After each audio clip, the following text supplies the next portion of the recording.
You've entered Void of Rules, where chaos reigns and darkness consumes all. In this twisted realm where all laws crumbled, only one rule remains. Break it, and you're cast into digital oblivion. The rule? Subscribe and hit that like button. We hit 11,000 souls, but we're hungry for more. Next stop, 100,000 before 2027. We're also on Spotify now and Devoid of Fears if you want fewer ads, or to listen with your phone off. So subscribe, like, and let's take over every platform out there. Now let's dive into today's story. What if the divine inspiration you seek was actually a parasitic invasion? For centuries, humanity has pondered the fate of vanished mystics and saints, but the truth is far more terrifying. Their spiritual echoes never left. They evolved into omnipresent psychic entities, whispering into the minds of the unsuspecting, turning worship into a terrifying path toward annihilation. Are you ready to hear the truth about the echo of a saint? The control room at Tidbinbilla hummed with the familiar drone of cooling fans and electronic equipment. Harrison Fletcher rubbed his tired eyes, the glow of multiple monitors casting shadows across his weathered face. 42 years old, and he still got a thrill from the night shift. Something about being alone with the universe's whispers while the rest of Australia slept. Outside the reinforced windows, Deep Space Station 43 loomed like a sleeping giant. That 70-meter dish pointing skyward never failed to give him chills. 18 years he'd worked here, and the wonder never faded. Tonight he was tracking Voyager 1, that lonely spacecraft over 15 billion miles away, still sending its faint heartbeat back to Earth after all these decades. His colleague Lachlan had left an hour ago with a joke about Harrison's obsession with the loneliest job in the solar system. Harrison preferred it this way: just him, the equipment, and the vast cosmic conversation happening in frequencies most people would never hear. He was logging the evening's observations when something made him freeze. A new signal bloomed across his monitors, distinct from Voyager's familiar whisper. The waveform didn't make sense. It registered between the S-band and X-band ranges in a gap where nothing should exist. Equipment malfunction, he thought, running diagnostics. Everything showed green. The signal pulsed with rhythmic precision, almost organic, like a heartbeat. His fingers moved quickly across the keyboard, isolating the transmission. The origin coordinates made his breath catch. Deep space, near Andromeda, over 2 million light-years away. That's impossible. No human spacecraft had traveled anywhere near that far. Natural cosmic phenomena didn't produce signals with this kind of structured rhythm. Harrison initiated recording protocols, capturing every detail. The waveform was too organized to be random noise, too strange to be terrestrial interference. For the next hour, he worked in focused silence, applying filters to enhance clarity. As he stripped away layers of cosmic background radiation, something emerged that made his pulse quicken. Within the transmission were acoustic structures, phonetic patterns, language. He activated the audio processing software with trembling hands and listened through his headphones. Static. The distant crackle of cosmic noise. Then, barely audible beneath the interference, a voice. Harrison yanked off his headphones, heart pounding. He stared at the speakers like they might bite him. Slowly, he put the headphones back on. The voice was still there, feminine but layered with countless whispers, as if 1,000 people were speaking in unison. The effect was hypnotic, disorienting, wrong in ways he couldn't articulate. He enhanced the audio, hands no longer steady. The voice grew clearer, speaking in fragmented phrases his translation software flagged as potentially meaningful. But the language was archaic, alien. The linguistic analysis program churned for what felt like an eternity before spitting out results that made no sense. Middle English, circa 13th to 14th century. Harrison read the translated phrases appearing on his monitor, his mouth going dry.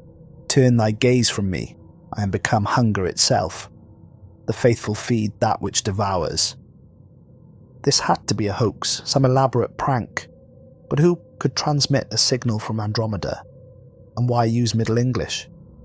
He spent the next 2 hours recording, analysing, trying to find the rational explanation his scientific training demanded.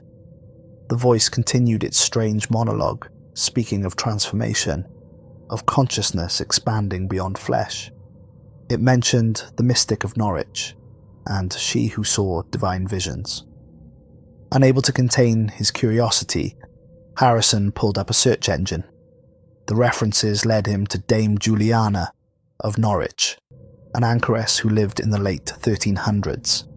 She claimed to receive 16 divine revelations in a single day while gravely ill in May of 1373. He read faster, fascinated despite himself.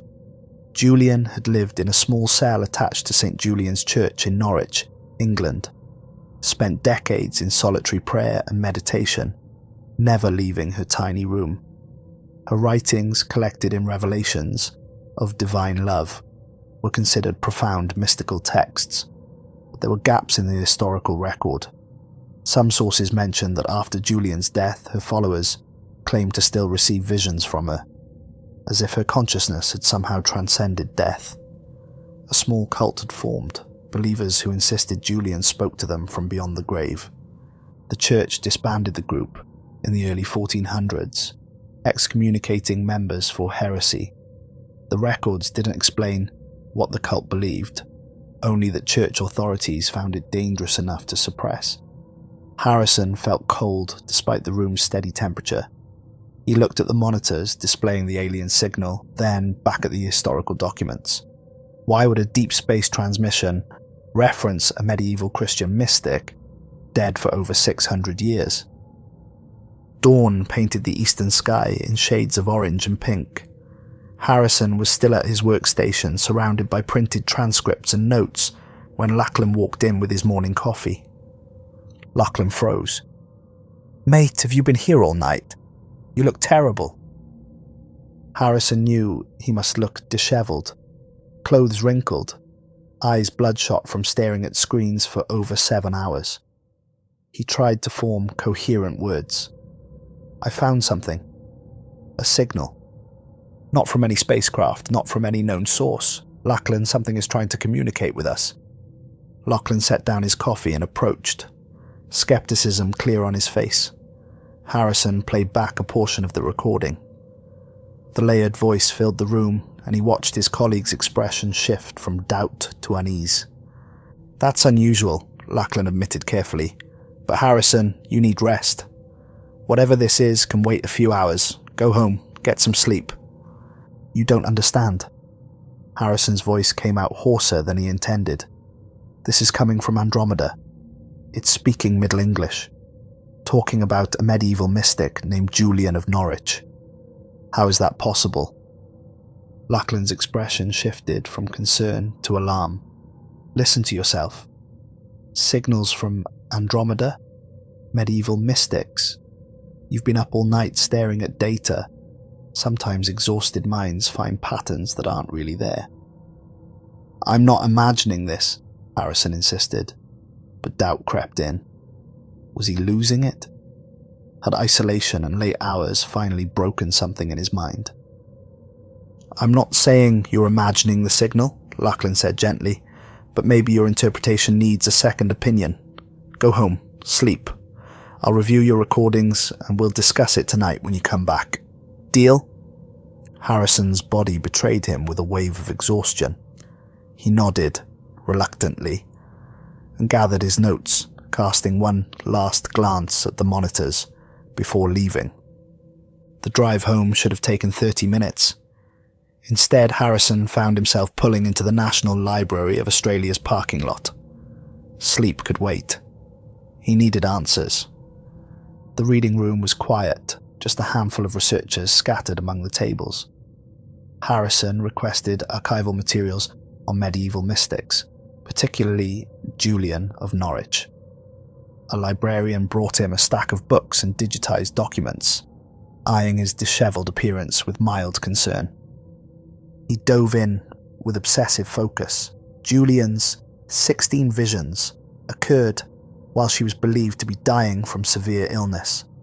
She was 30 years old. The visions were intensely vivid. She witnessed Christ's suffering, had conversations with the divine, received insights into God's love. What struck Harrison most was how Julian described her visions. Extraordinary detail, colours, sensations, emotions that went beyond typical religious experience. Some scholars noted that her later followers reported experiencing similar visions, as if Julian's consciousness was somehow contagious. He found references to the cult that formed after her death. They called themselves the Eternal Vigil, maintaining that Julian's spirit continued to guide them from beyond death. The few surviving records from church investigations describe disturbing group meditation sessions where multiple people would speak in unison, channeling messages they claimed came from Julian herself. The church had been particularly alarmed by reports of collective visions, cult members seeing the same images simultaneously, even when separated by great distances. In an era before telecommunications, this was viewed as either miraculous or demonic. The Eternal Vigil was forcibly disbanded in 1413, its leaders imprisoned, texts burned. But Harrison found hints the cult's beliefs survived underground, passed down through secret societies for centuries. He leaned back, rubbing his temples. His rational mind rebelled. Medieval mysticism and deep space signals had nothing to do with each other. Yet, the voice in the transmission specifically referenced Julian, used her words, spoke her language. Harrison left the library as afternoon sunlight slanted through the windows. He should go home, sleep. Instead, he drove back to Tidbinbilla. He had to know if the signal was still there. Lachlan looked up when Harrison entered the control room, relief and exasperation mixing on his face. Couldn't stay away? Did you review the recordings? Lachlan nodded slowly. I did, and I owe you an apology. That signal is real and extraordinary. I have no idea what we're dealing with, but it's not equipment malfunction, and it's not terrestrial interference. I've contacted the project supervisor. This needs proper investigation. Relief flooded through Harrison. He wasn't crazy. The signal was real. Over the following week, Harrison's life narrowed to a single obsession. Every evening, when the Deep Space Network allocated time for radio astronomy research, DSS-43 picked up the signal. It grew stronger each night, as if whatever transmitted it was focusing attention on their location.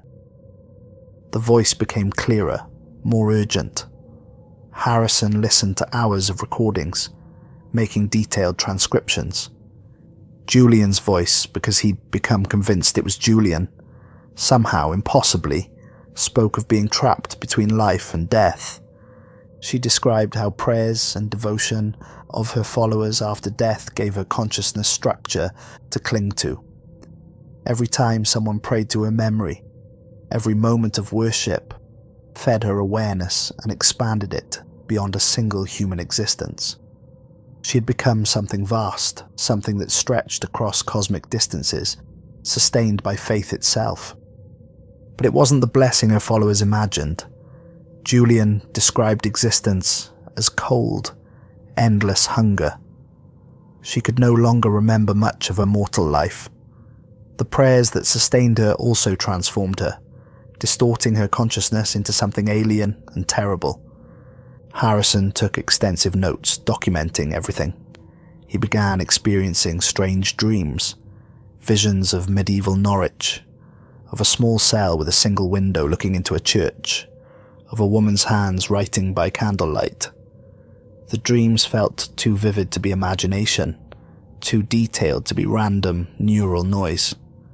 One evening he found himself speaking phrases in Middle English without realising it, startling Lachlan. The words came unbidden, flowing through him. "Are you all right?" Lachlan asked, alarmed. Harrison blinked, coming back to himself. "Fine, just thinking about the translations." But he wasn't fine. The signal was affecting him, changing him. He could feel Julian's presence in his thoughts, a foreign awareness brushing against his own consciousness. On the 8th night of monitoring, the transmission changed. The message became explicit, urgent. Julian warned of an event she called the joining. The upcoming winter solstice, less than 3 weeks away, would bring a rare cosmic alignment. Earth, Moon, and several planets, configuring in a pattern that hadn't occurred in over 600 years. The same alignment present during Julian's original visions in 1373. During this alignment, barriers between physical reality and what Julian called the realm of spirit would thin. Her consciousness, now vast and distributed across space, would fully manifest in the minds of everyone who ever prayed to her or sought her intercession. Thousands of people worldwide still venerated Julian of Norwich as a saint, still read her revelations of divine love, still meditated on her visions. All of them would become conduits for her presence during the solstice alignment. Their individual consciousnesses would merge with hers, creating a collective entity, neither fully human nor fully divine. The most chilling part was Julian's desperation. She didn't want the joining to happen. Isolation and hunger of her existence had driven her to the edge of madness. But she couldn't stop what centuries of worship had set in motion. Faith that sustained her also controlled her, and the joining was inevitable unless someone intervened. Harrison sat in the quiet control room, revelation pressing down on him.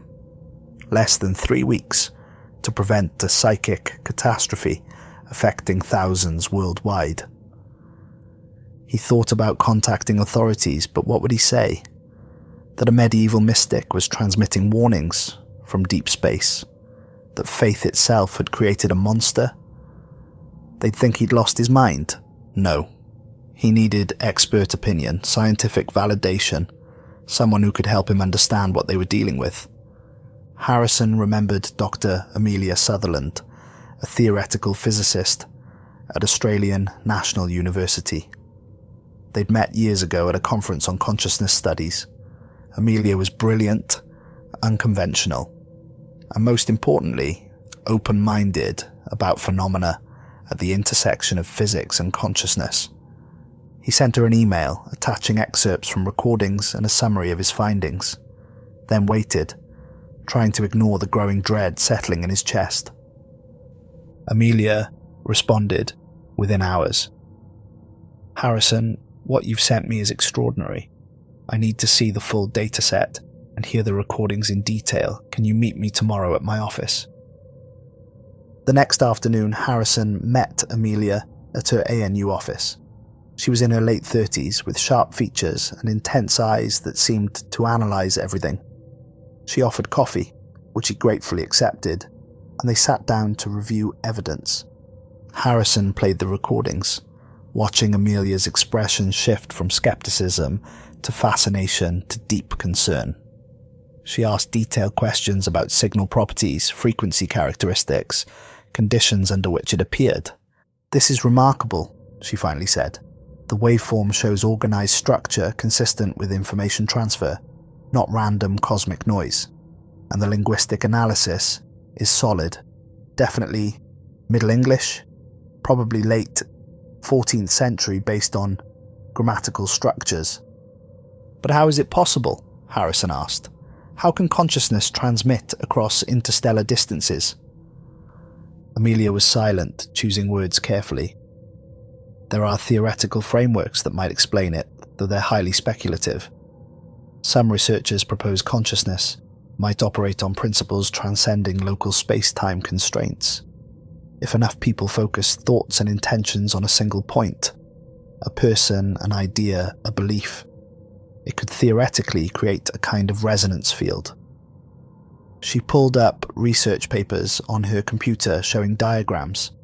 We call it psychic coherence, the idea that focused collective consciousness can create measurable effects on physical systems.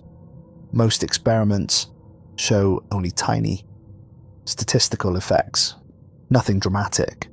But if you scale it up across centuries and thousands of believers, you get something like Julian, Harrison finished. Possibly, Amelia said.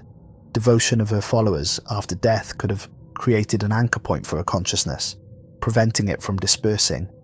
Each prayer, each thought directed toward her, would reinforce that anchor. Over 600 years, accumulated faith of thousands might have transformed her into something existing in a non-local state, spread across space but unified by psychic connections to believers. And the upcoming solstice? Amelia frowned. Cosmic alignments affect the Earth's magnetic field and gravitational environment in subtle ways. If there's truth to the barrier thinning Julian describes, those effects could theoretically create conditions where psychic coherence reaches a critical threshold.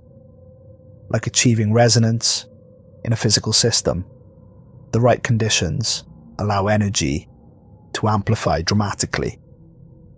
Harrison felt both relieved and terrified.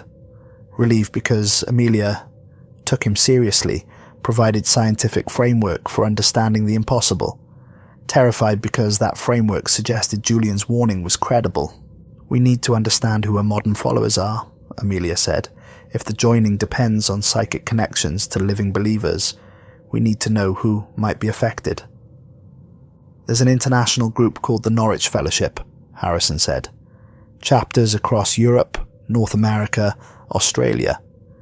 They meet regularly for prayer and meditation focused on Julian's teachings. Can we attend one of their gatherings? There's a meeting Friday in Melbourne. I already looked into it. They welcome visitors. Amelia nodded. Then that's where we start. The Norwich Fellowship met in a small community centre in St Kilda. Harrison and Amelia arrived early Friday evening, introducing themselves as researchers interested in medieval mysticism.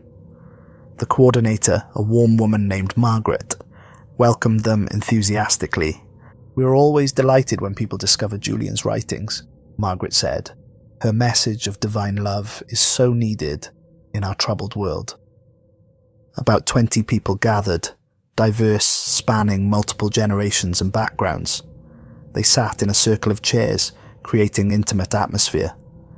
The session began with readings from Julian's Revelations of Divine Love, each person sharing favourite passages. Harrison listened, struck by genuine devotion in their voices. These were sincere people seeking spiritual comfort, not members of some dangerous cult. He felt guilty for viewing them with suspicion. After readings, Margaret guided them into meditation. Let us open ourselves to Julian's presence. Allow her wisdom to flow through us, connecting us to the divine love she experienced. The lights dimmed. Harrison glanced at Amelia, who gave him a subtle nod. They both closed their eyes. At first, nothing unusual happened. Harrison simply sat in quiet darkness, listening to soft breathing around him. Then he felt it, a subtle shift in atmosphere, a sense of presence gathering, like invisible fog. The temperature dropped noticeably.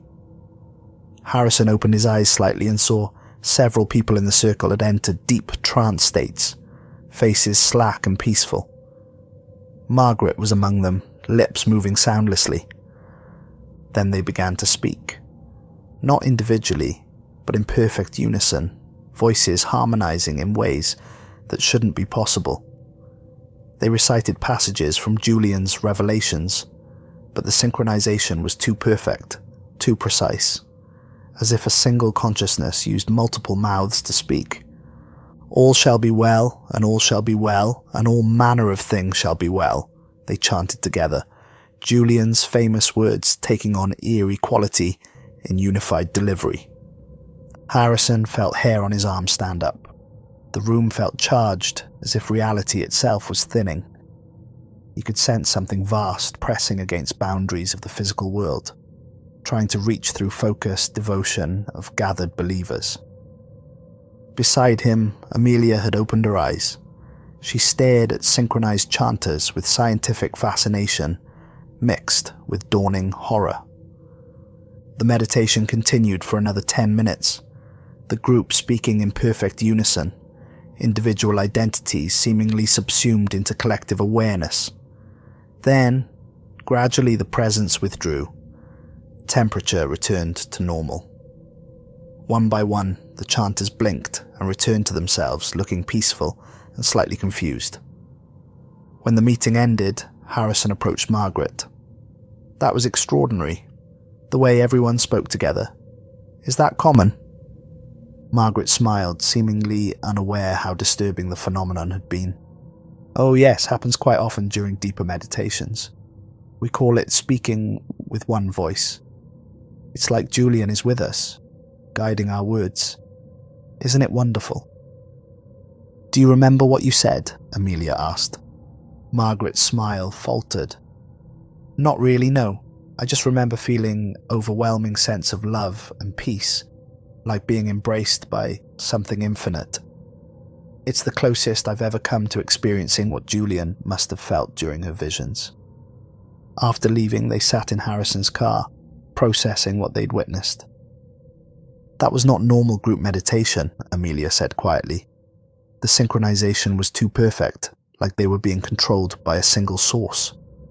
"Julian," Harrison said. "She's already influencing them, even before the alignment. What happens during the solstice, when conditions are optimal?" "I don't know," Amelia admitted, "but we need more expertise. This is beyond physics. We're dealing with consciousness phenomena, requiring perspectives from parapsychology or similar fields." Through Amelia's contacts, they arranged a meeting with Dr. Felix Zhao, a parapsychologist at the University of Sydney. Felix had spent decades studying collective consciousness phenomena, including cases of group telepathy and shared visions. They met him Monday at his office, sharing recordings from Tidbinbilla and descriptions of the Melbourne meditation. Felix listened intently, occasionally making notes, expression growing more serious as they explained. "What you're describing is consistent with what some traditions call an egregore or thought form," Felix said when they finished. "A psychic entity sustained by collective belief. Throughout history, there have been reports of groups creating these entities through focused ritual and devotion. Most are weak, limited to localized effects. But if what you're telling me is accurate, Julian's consciousness has become far more powerful." He pulled a book from his shelf, opening to a marked page. "There's a concept in some esoteric traditions called ascension through worship. The idea that sufficient devotion can literally anchor a departed soul to the earthly realm, preventing it from moving on. The soul becomes trapped, sustained by prayers of believers, growing stronger but also more distorted over time." "That matches what Julian described in her transmissions," Harrison said. "She said worship that sustains her is also her prison." Felix nodded gravely. "The upcoming solstice concerns me greatly. If her consciousness has found a way to project across cosmic distances, the conditions you're describing could create a perfect storm for mass psychic possession. When the alignment occurs, she won't just influence her followers. She'll merge with them completely, creating collective consciousness spanning thousands." "Is there any way to prevent it?" Amelia asked. "Theoretically, yes," Felix said. "The connection depends on psychic resonance between Julian's consciousness and her followers. If we could disrupt that resonance at the critical moment, we might break the connection, but it would require broadcasting some kind of counter-signal during the alignment, something interfering with psychic coherence." Harrison felt a spark of hope. "We have the most powerful radio telescope in the southern hemisphere. Could we use it to broadcast an interference pattern?" Felix looked thoughtful. "The principle is sound. Psychic phenomena often show measurable electromagnetic signatures. If we could identify the frequency Julian's consciousness uses to maintain coherence, we might broadcast a counter-frequency using destructive interference, like noise-cancelling headphones, but for psychic signals. We have recordings of her transmissions, Amelia said. We can analyze frequency patterns and design a counter-signal. How much time? Felix asked. 10 days until solstice, Harrison replied. Felix stood. Decision made. Then we start immediately. This requires precise calculations and careful timing. If we're wrong about any of this, we could make things worse. The next week blurred into constant activity. Harrison, Amelia, and Felix worked around the clock, analyzing transmission patterns and designing their counter-signal. They ran countless simulations, testing different frequency combinations and timing sequences. Harrison barely slept, surviving on coffee and determination. The dreams intensified. Every night he saw Julian's life in vivid detail. Her childhood, religious devotion, the day she entered the anchor-hold cell knowing she'd never leave. He experienced her 16 visions, feeling ecstasy and terror of direct divine contact. But he also experienced something Julian herself might not consciously remember. The moment of her death and the terrible realization that followed. She'd been praying, ready to join God, when she felt the pull of countless prayers calling her back. Her followers, refusing to let her go, had anchored her consciousness to the earthly realm with their devotion. She tried to release herself to move on, but their faith was too strong. For decades after death, she lingered, aware but unable to communicate. Then, slowly, as more people read her writings and prayed to her memory, she grew stronger. Individual prayers formed a network, and her consciousness learned to navigate it, spreading across psychic connections like roots through soil. Centuries passed. She experienced the Reformation, the Enlightenment, the modern era, all through fragmented awareness of believers' prayers. She watched wars and peace, suffering and joy, always from outside, always hungry for the life she'd lost. The cosmic expansion of her consciousness was unintentional. As she grew more powerful, awareness began extending beyond Earth, sensing the vast emptiness of space. The same psychic principles connecting her to followers also connected her to the fundamental fabric of reality. She became something existing partially outside normal space-time, able to perceive distant cosmic regions. That was when isolation truly became unbearable. She saw the universe's true scale, the insignificance of human concerns against infinity's backdrop. She wanted to scream but had no mouth. She wanted to die but couldn't. Prayers kept her imprisoned between existence and oblivion.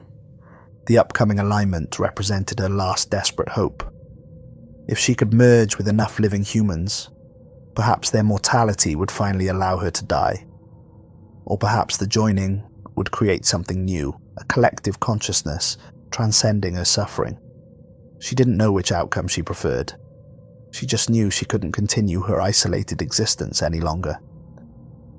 Harrison woke from these visions gasping, tears on his face, uncertain where his consciousness ended and Julian's began.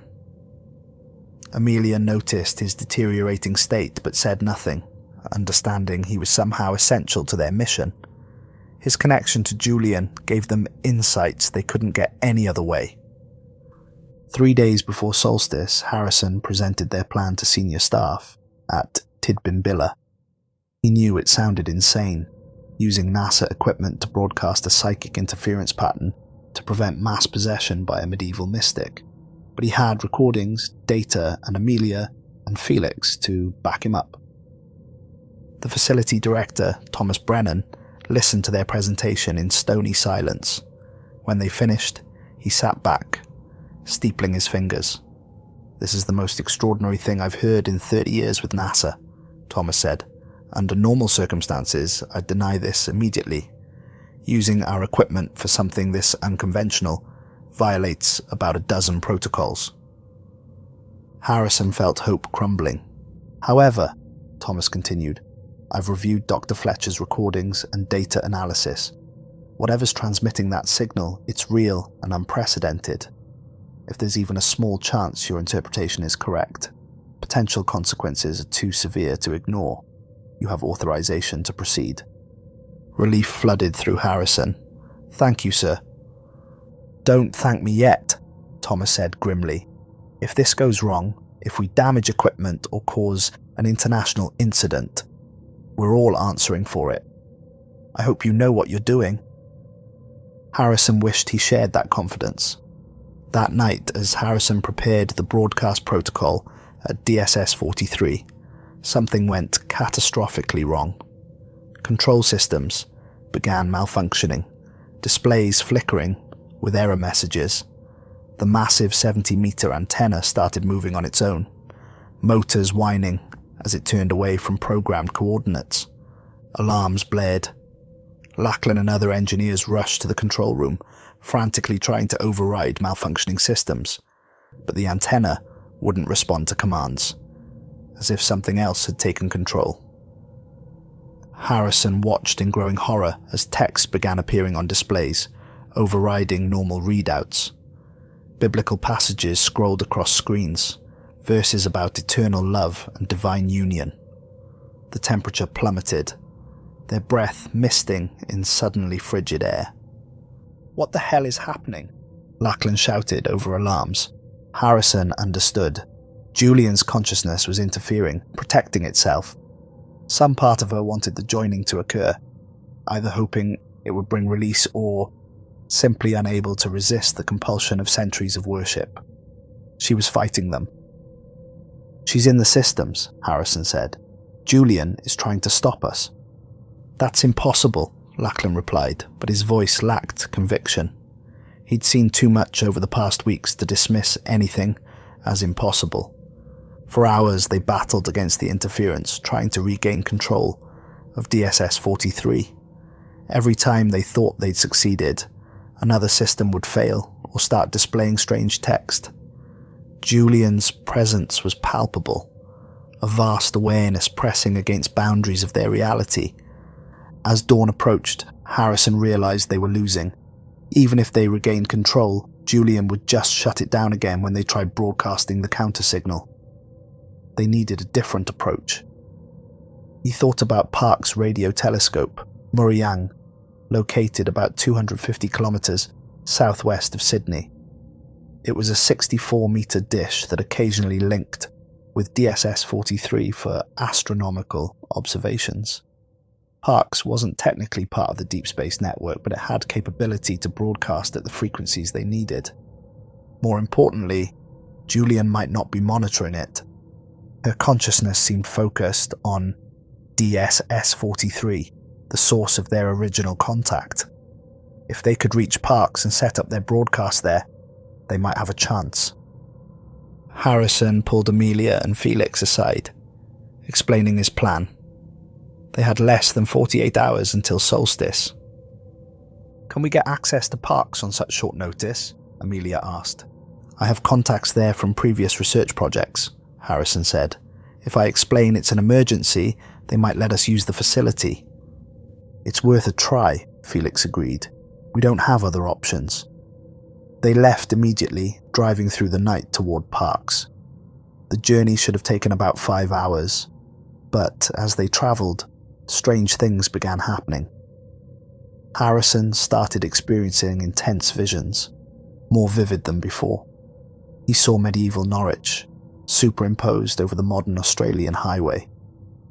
White lines on the road became stone walls of Julian's cell. Other cars transformed into peasants and merchants, going about medieval lives. Amelia was driving. She noticed Harrison's distress. "What's happening?" "She's trying to pull me in," Harrison managed to say. "Julian knows what we're planning. She's trying to stop us by overwhelming my consciousness." Felix leaned forward from the back seat. "Harrison, you need to maintain your sense of self. Remember who you are, your name, your memories, your identity. Don't let her consume you." But it was getting harder. Julian's memories felt more real than his own. He was simultaneously Harrison Fletcher, driving through New South Wales in 2026, and Juliana of Norwich, experiencing her 16 visions in 1373. The two consciousnesses were bleeding together, boundaries dissolving. He saw through Julian's eyes as she witnessed Christ's suffering, felt her ecstatic terror as divine love overwhelmed mortal comprehension. He experienced decades of solitary contemplation, endless cycles of prayer and meditation in her tiny cell. He felt her death and the horrible realization that death brought no release. "Harrison!" Amelia's voice seemed far away. "Stay with us." Felix began leading him through a grounding exercise, forcing him to focus on physical sensations. The feeling of the car seat, the sound of the engine, the taste of coffee from their last stop. Slowly, painfully, Harrison pulled himself back from the edge of complete merger with Julian's consciousness. They arrived at Parkes Observatory as the sun rose, exhausted and shaken. The massive radio telescope rose against the dawn sky, white dish gleaming. Harrison had always found the sight inspiring, but now it filled him with desperate hope. Their last chance. The team at Parkes was initially skeptical when Harrison explained what they needed, but his reputation and credentials from Tidbinbilla carried weight. The facility director agreed to give them limited access, though he made clear he thought their mission sounded deranged. Harrison, Amelia, and Felix spent the next 30 hours preparing their broadcast. They programmed the counter-signal carefully, calculating exact frequency patterns needed to disrupt Julian's psychic coherence. The broadcast would activate at precisely the right moment, when the solstice alignment reached its peak, and Julian attempted to merge with her followers. Timing was critical, too early, and the alignment wouldn't provide enough psychic resonance to carry the counter-signal effectively. Too late, and the joining would already be underway, potentially irreversible. As solstice approached, Harrison felt Julian's presence, growing stronger in his mind. She was aware of their planning, and she was both helping and hindering them. Part of her wanted to be stopped, wanted release from endless existence, but another part, twisted by centuries of isolation and hunger, wanted the joining to succeed. Harrison found himself speaking to her mentally, trying to understand her divided nature. "Why are you fighting us? You asked us to stop this." Julian's response came as images and emotions rather than words. She showed him the terrible loneliness of her existence, stretching across space with no companionship, no touch, no warmth. She showed him the joining as she imagined it, finally connecting fully with living humans, experiencing life again through their senses. But she also showed him the horror of what would come after. The merged consciousness would not be peaceful union. It would be thousands of individual minds screaming as they dissolved into her vast awareness, losing themselves in the cosmic hunger that had consumed her humanity long ago. "Please," Harrison thought, "let us help you. There has to be another way." The winter solstice arrived clear and cold. Around the world, members of the Norwich Fellowship gathered for meditation, unaware of danger. In Melbourne, Sydney, London, New York, and dozens of other cities, thousands of people prepared to open themselves to Julian's presence. At Parkes Observatory, Harrison stood in the control room with Amelia and Felix, monitoring the cosmic alignment in real time. The arrangement of Earth, Moon, and planets was reaching peak configuration, the same celestial pattern present during Julian's original visions on that day in May 1373. "Alignment optimal in 10 minutes, Amelia announced, voice tense. Harrison could feel Julian's consciousness intensifying, her presence filling his mind like rising water. Through their connection, he sensed her followers, worldwide entering meditation trances. He felt their consciousness opening, becoming receptive, creating thousands of anchor points for her to manifest through. 5 minutes, Amelia said. The counter signal was ready, programmed to broadcast at exactly 9:23 evening local time, the moment of peak alignment. The 64-meter Parkes dish was aimed at coordinates where Julian's original transmission emanated from, ready to send their interference pattern into the void. Harrison hoped it would be enough. 2 minutes. Through his connection to Julian, Harrison sensed the joining beginning. In meditation rooms around the world, fellowship members began speaking in unison, voices harmonizing in that eerie synchronization he'd witnessed in Melbourne. But this time it was different, more powerful. Julian's consciousness was flooding into them, overwhelming their individual identities. He felt their panic as they realized something was wrong, that they were losing themselves to something vast and hungry. He felt their attempts to pull back, to break the connection, but they were trapped in the psychic current. 30 seconds. Harrison's hands hovered over the controls.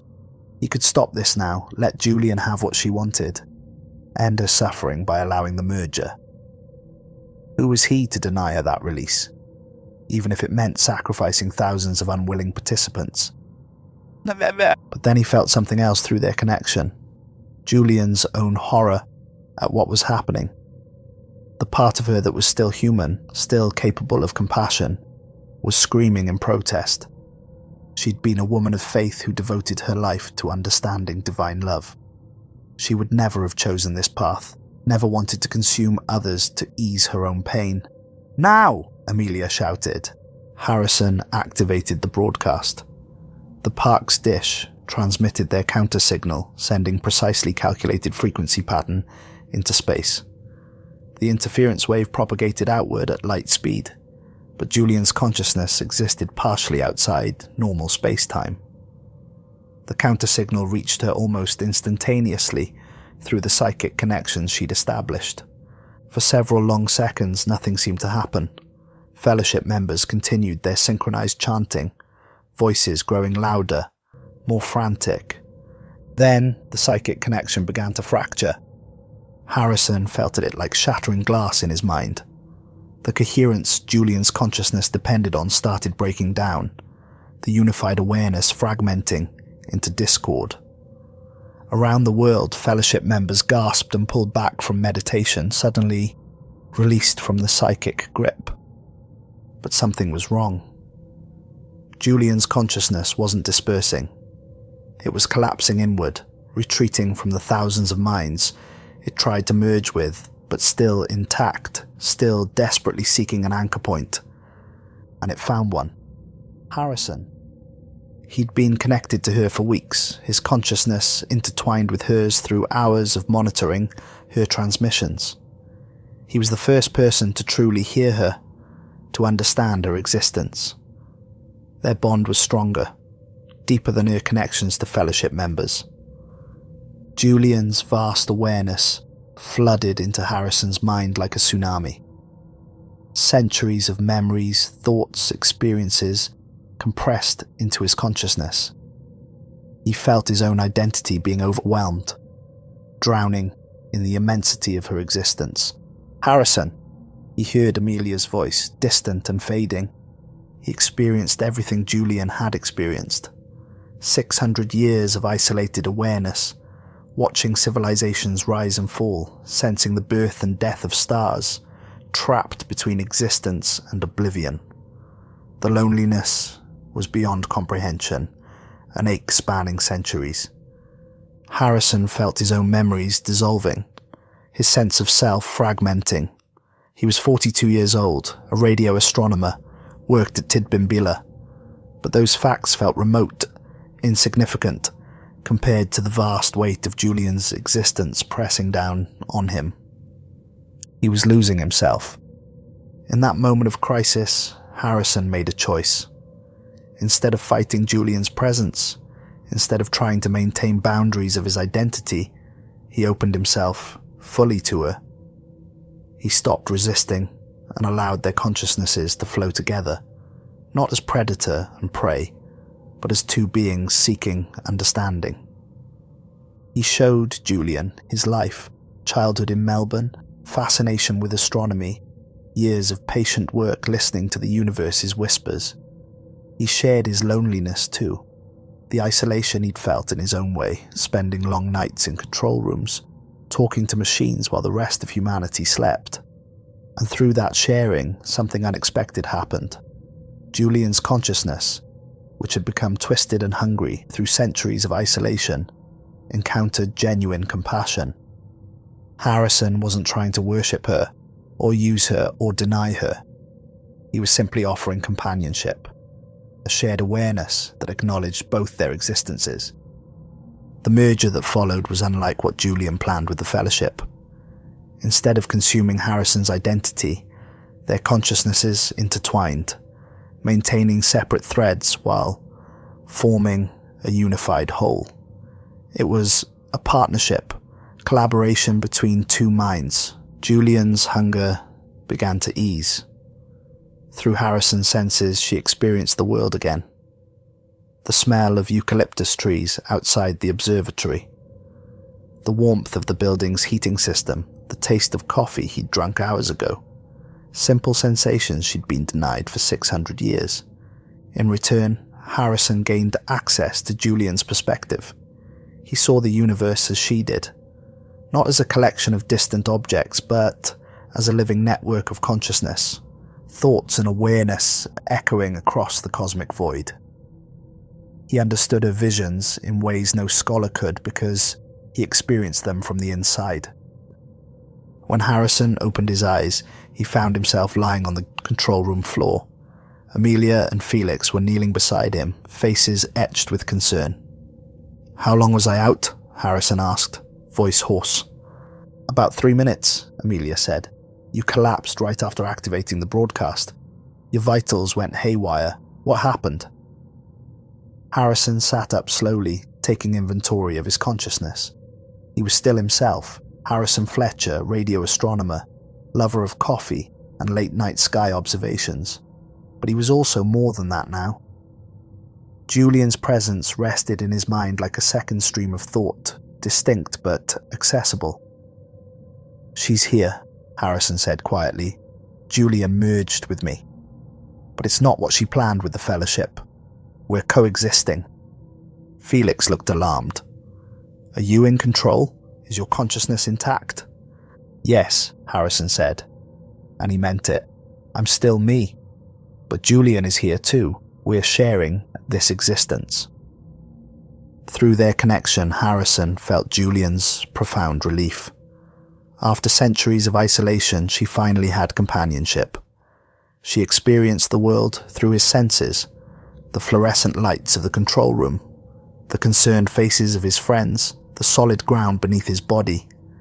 Each sensation was a gift, a reminder that existence could include more than endless hunger. "What about the Fellowship members?" Harrison asked.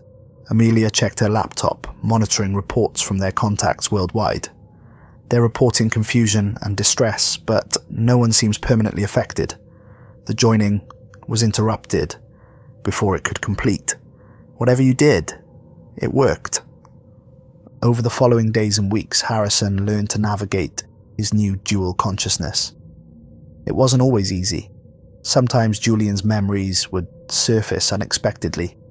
Medieval Norwich overlaying modern Australia. He would find himself thinking in Middle English, or experiencing emotional reactions to situations that happened 600 years ago. But gradually they found a rhythm. Julian was content to experience life through Harrison's senses, observing more than directing. She marveled at the modern world, the technology, the knowledge humanity had accumulated, the casual miracles of everyday life. Through Harrison's work at Tidbinbilla, she observed distant galaxies and spacecraft transmissions, finding wonder in scientific exploration rather than mystical revelation. Harrison returned to work at the Canberra Deep Space Communication Complex, though his colleagues noticed changes. He sometimes paused mid-sentence, as if listening to something they couldn't hear. He spoke occasionally in archaic phrases, quoting passages from texts he'd never read. His approach to astronomy took on a more philosophical dimension, as if he saw connections between the stars that others missed. Amelia visited him regularly, monitoring the stability of their merged consciousness. She documented the case carefully, publishing papers about their experience that sparked fierce debate in consciousness research circles. Some called it impossible, others hailed it as proof of consciousness's true nature. Harrison didn't much care about academic arguments. He was simply learning to live his new existence. The Norwich Fellowship quietly disbanded over the following months. Many members reported feeling disturbed by their experiences during the solstice meditation, sensing they'd brushed against something far more alien than the comforting presence they'd expected. The organization's leaders, unable to explain what happened, recommended followers return to more traditional spiritual practice. Some members reached out to Harrison after learning about his role. A few were grateful, others angry, feeling he'd denied them some kind of transcendent experience. Harrison met with anyone who wanted to talk, Julian's presence in his mind helping him explain the reality of what she'd become, and the horror that had been narrowly avoided. 3 months after the solstice, Harrison stood alone in the control room at Tidbinbilla late one evening, monitoring routine transmissions from Voyager 1. The spacecraft was still out there, still sending faint signals from the edge of interstellar space, a testament to human curiosity and engineering. Through the windows he could see the massive DSS-43 antenna silhouetted against the star-filled sky. The view never failed to move him, though now he experienced it through two sets of perceptions: his own wonder at the universe's vastness, and Julian's contemplation of the cosmic consciousness that permeated it all. "Are you content?" Harrison thought, directing the question inward to his companion. Julian's response came as a wash of emotions rather than words: gratitude for the warmth of living flesh, relief at no longer being alone, curiosity about each new experience, and beneath it all, a peace she hadn't known since her mortal life. Not quite contentment, but something approaching it. Harrison smiled, returning his attention to the monitors. The universe continued its endless conversation of radio waves and cosmic signals, and he was privileged to listen. That some of those signals came from within his own mind now just made the conversation richer. In the archives at Tidbinbilla, buried in encrypted files accessible only to senior staff, there remained a comprehensive recording of the signal that changed everything.